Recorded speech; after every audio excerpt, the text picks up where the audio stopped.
Hello everyone, my name is Jory Selassie and then welcome to Selassie Sports. Even though Ghana, we are out of this Afcon, but I also want to talk about the Afcon. You know, we have Nigeria and South Africa. This match is even more than the finals of World Cup. So I would want to share a little insights or tactics that I'm expecting from these two coaches, which is Hugo Bruce and then Jose Victor De Santos. I'm expecting them to go all out tomorrow. As they started this tournament, they've been so good and phenomenal. So I'm expecting much from them tomorrow. And let's see what the outcome will be. All right, so let's start from South Africa. South Africa normally give us the formation of 4-2-3-1, and this really helps them because tactically the coach is on point with his first 11 lineup and then his subs.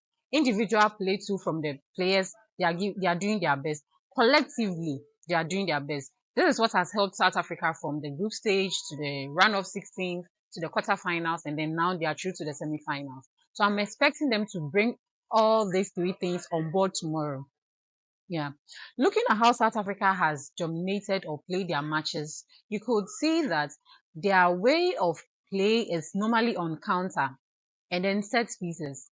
Hardly do you count or do you get them creating a lot of chances to their opponents. They dominate through the midfield, and what they do is they give a true pass that breaks the opponent's defense, and then they are good to go.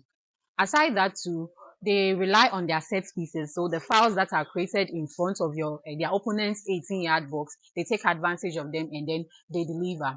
So I'm expecting them to take these chances or bring them up tomorrow as they go ahead to face Nigeria. So on the side of Nigeria's defense, Nigeria will defend very well. But one thing that South Africa, from their way they've played their previous game, from what I depicted, was they work with counters. They rely on counter attack. You get it?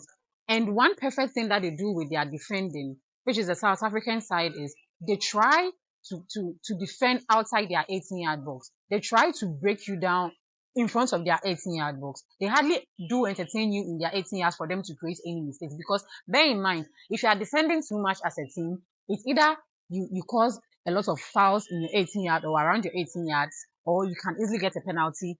Your opponent can get a penalty from you, which will go against you. So South Africa is very good at defending outside their 18-yard box. And as I told you earlier, these 5 people defending or keeping the poles of South Africa are doing perfectly well because of how collectively they play from their local team, which is the Sundowns. Okay, so another thing that South Africa do is they dominate through their midfield. Their midfield works perfectly for them because when you go through their previous games, you would not see any chances or any numbers that troops in that clearly shows that they do a lot of crosses from their flanks. No, as compared to Nigeria, on the other hand, they rely on counter attack, move to you from the midfield, try to get some set pieces or fouls in front of your 18-yard box, and then they take advantage of that. Aside that too, they try to push harder and then give true pass that will break your defense line, and then they'll get the chance to punish you.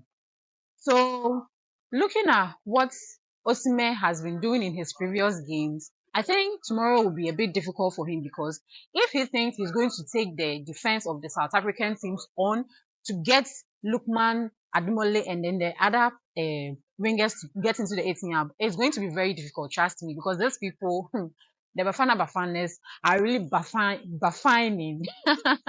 So I don't think it will be that easy for the Super Eagles of Nigeria, not at all.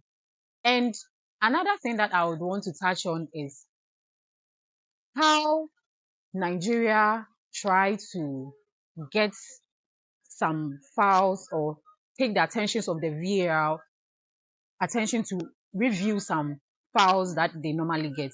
I think it's a big advantage for South Africa to dominate this game and then win hands down, because you're talking about the South African team that has Tau as their leader or as their number 9, and then Tobin Zweni as their forward 2, and the back side is not bad at all. Their defending side is not bad at all. So I'm tipping them to dominate and then win over Nigeria.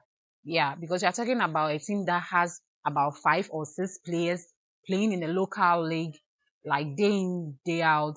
So I'm expecting them to collectively win together as a team with the help of Hugo Bruce, the substitutions that he will later bring on. I'm expecting South Africa to win this game.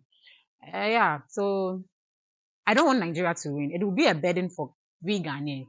So we will just go with amapiano.